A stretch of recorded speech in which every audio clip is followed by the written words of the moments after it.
आजकल आपने देखा होगा कि कहीं पे भी जाओ, लेकिन सिर्फ एक बात होती है कि नरेंद्र मोदी पे केजरीवाल जमकर हमला बोलते हैं। कहीं कोई कसर नहीं छोड़ते हैं, कहीं कोई कसर नहीं छोड़ते हैं।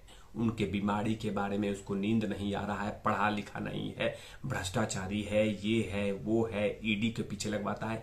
इस तरह के ट्रक भर के आरोप अरविंद केजरीवाल नरेंद्र मोदी पे लगा रहे हैं। और सिर्फ उनका प्लान यही है कि ये कह दें कि हाँ, उनका प्लान है कि नरेंद्र मोदी पे टारगेट करना है और इसका एडवांटेज कहीं ना कहीं अरविंद केजरीवाल लेंगे।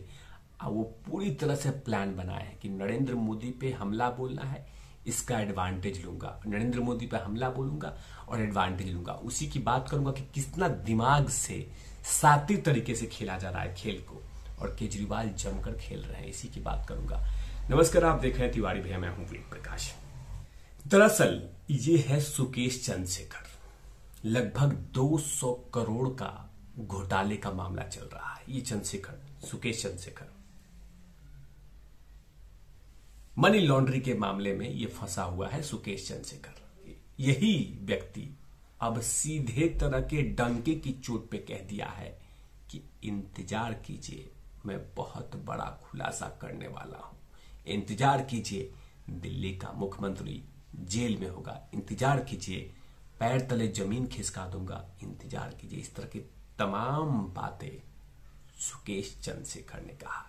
तो सुकेश चंद्रशेखर जब खुलासा करेंगे तो सीधा बात केजरीवाल तक आएगी। जब केजरीवाल तक बात आएगी तो केजरीवाल क्या कहेंगे कि भ्रष्टाचार के कारण मुझे जेल में नहीं डाला गया। वो सीधे तौर से कह देगा कि सुना है, मैंने नरेंद्र मोदी के ऊपर में हमला बोला था ना, इसीलिए नरेंद्र मोदी ने जेल में डलवाया। मतलब जो भ्रष्टाचार का आरोप लगेगा उसे सीधा साइडलाइन करके नरेंद्र मोदी से ये जोड़ दिया जाएगा कि नरेंद्र मोदी के खिलाफ मैं बोल रहा था ना एक सप्ताह पहले, इसीलिए मेरा मुंह बंद कराने के लिए नरेंद्र मोदी ने मुझे जेल में डलवा दिया था। इस तरह का मनगढ़ंत कहानी कहा जाएगा। सीधा भ्रष्टाचार से छटक कर सीधा कहा जाएगा कि मोदी के खिलाफ जो भी बोलता है उसे जेल में डलवाता है। लेकिन सुकेश चंद्रशेखर ने क्या कहा, यह बतलाना बेहद आवश्यक। सुकेश ने कहा है कि केजरीवाल का काउंट डाउन शुरू हो चुका है। जल्द ही केजरीवाल तिहाड़ क्लब में स्वागत होगा। अगले हफ्ते केजरीवाल के खिलाफ बड़ा खुलासा करूंगा। यह केजरीवाल के खिलाफ का ट्रेलर होगा।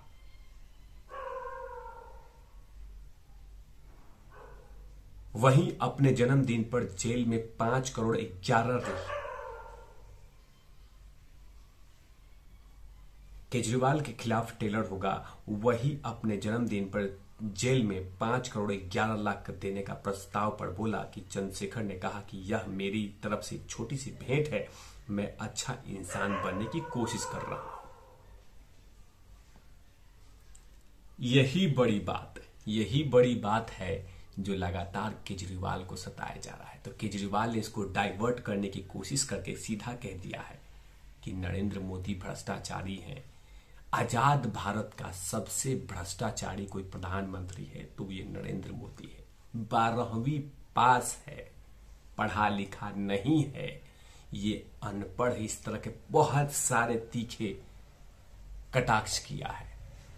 आज जब इस तरह की बातें कहा है तो कहीं ना कहीं ये रिकॉर्ड हुआ होगा, और जब ये गिरफ्तारी होगा, जब पुलिस पूछताछ के लिए बुलाएगी या सीबीआई पूछताछ के लिए बुलाएगी या ईडी पूछताछ के लिए बुलाएगी तो सीधा कह दिया जाएगा कि आपको याद है ना, मैंने भ्रष्टाचारी कहा था, मुझे जेल में डाल दिया। मैंने 12वीं कहा था, मुझे जेल में डाल दिया गया। मैंने ये कहा था नरेंद्र मोदी को, ये कर दिया। मतलब सीधे तौर पे जो भ्रष्टाचार का आरोप लगने वाला था वो आरोप केजरीवाल पे नहीं लगेगा। वो सीधा कह देगा कि नरेंद्र मोदी पे हमला बोलने की सजा मुझे मिल रही है, नरेंद्र मोदी पे कटाक्ष करने की सजा मिल रही है, मेरा मुंह बंद कराने की कोशिश की जा रही है। जो भी मोदी के खिलाफ आवाज उठाता है उसको बंद करने की कोशिशें हो रही हैं। मतलब जनता जनार्दन को भी लगेगा कि ओहो, सही बोल रहा है। मतलब मोदी को खिलाफ जो भी कुछ बोलता है उसका मुंह बंद करा देता है। जब से राहुल गांधी की सदस्यता गई है तब से लगातार यही बातें चल रही हैं कि नरेंद्र मोदी तनाशाह हो गए हैं, नरेंद्र मोदी जानबूझ के राहुल गांधी को हटवाए हैं। नरेंद्र मोदी ने जानबूझ के कोर्ट को खरीद लिया था, सूरत का कोर्ट बिक गया था। इस तरह की तमाम हजारों बातें लगातार सोशल मीडिया पे चल रही है। कुछ लोग तो ये भी कह रहे हैं कि जो जज साहब है वो लगातार बदले गए थे। मोदी जी ने फोन करके कहा था जज साहब को कि राहुल गांधी को सजा दो, राहुल गांधी को जेल में डालो, राहुल गांधी को 2 साल की सजा देना। इस तरह की तमाम बातें चल रही हैं। मतलब कुछ भी किया जा रहा है, लेकिन ये कहीं भी बात नहीं हो रही कि गलती कौन सी हुई है। गलती की बात नहीं हो रही है, बात हो रही है कि मोदी तनाशाह है, मोदी हिटलर है। अब जैसा ये तस्वीरें देखिए, ये तस्वीर किसकी है? हिटलर और नरेंद्र मोदी की तस्वीर को जोड़कर कांग्रेस के एक नेता ने ट्वीट करके कहा कि ये तस्वीरें और ये हो रहा है भारत में। सोचिए, उस हिटलर से बराबरी कर दिया जिसके ऊपर में लाखों लोगों के मारने की, लाखों लोगों को उसने मारा था। उस व्यक्ति से, उस राक्षस से नरेंद्र मोदी की बराबरी कर दी जाए।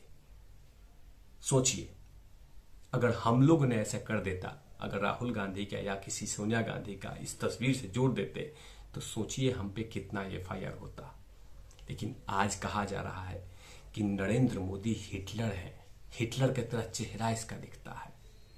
मतलब जिस पे भी कुछ आरोप लगता है, जिस पे कोई जेल में जाता है, तो सीधा यही बात है कि भ्रष्टाचारी को नरेंद्र मोदी हिटलर हो गए हैं, तानाशाह हो चुके हैं। अरे कोई बेहतर शब्द लेके आओ यार, कोई अलग शब्द लेके आओ, कुछ अलग शब्द ढूंढो और कहो।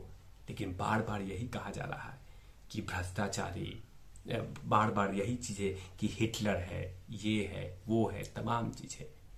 लेकिन देखा ना आपने गेम प्लान कैसे किया गया है कि अपने पाप को छुपाने के लिए सीधा मोदी को सामने कर दिया गया। और सीधा जब जब सवाल पूछे जाएंगे, ईडी सवाल पूछेगी, तो सीधा एक जवाब होगा कि मैं मोदी के खिलाफ आवाज उठा रहा था ना, इसलिए ईडी ने पकड़ लिया।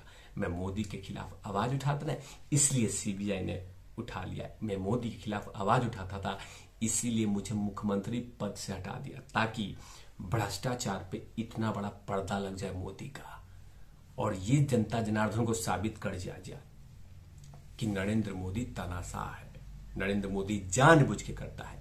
लेकिन ऐसा कुछ भी नहीं है। सुकेश चंद्रशेखर ने बोला है कि इंतजार कीजिए, मैं जल्द ही पोल खोलूंगा और तिहाड़ क्लब में केजरीवाल का स्वागत होगा। और यही चीज है केजरीवाल को डर सता रहा है। इसीलिए लगातार नरेंद्र मोदी पे पर्सनल अटैक कर रहे हैं, ताकि जल्द से जल्द पूछताछ शुरू हो और सीधा मैं बोल दूं कि नरेंद्र मोदी ने जानबूझ के मुझे जेल पर डाला। इन तमाम चीजों पे तिवारी भैया की लगातार नजर रहेगी। तब तक के लिए आप देखते रहिए तिवारी भैया। मैं हूं वेद प्रकाश, कैमरामैन ध्रुव लाठी के साथ ओपन नॉट लवीज।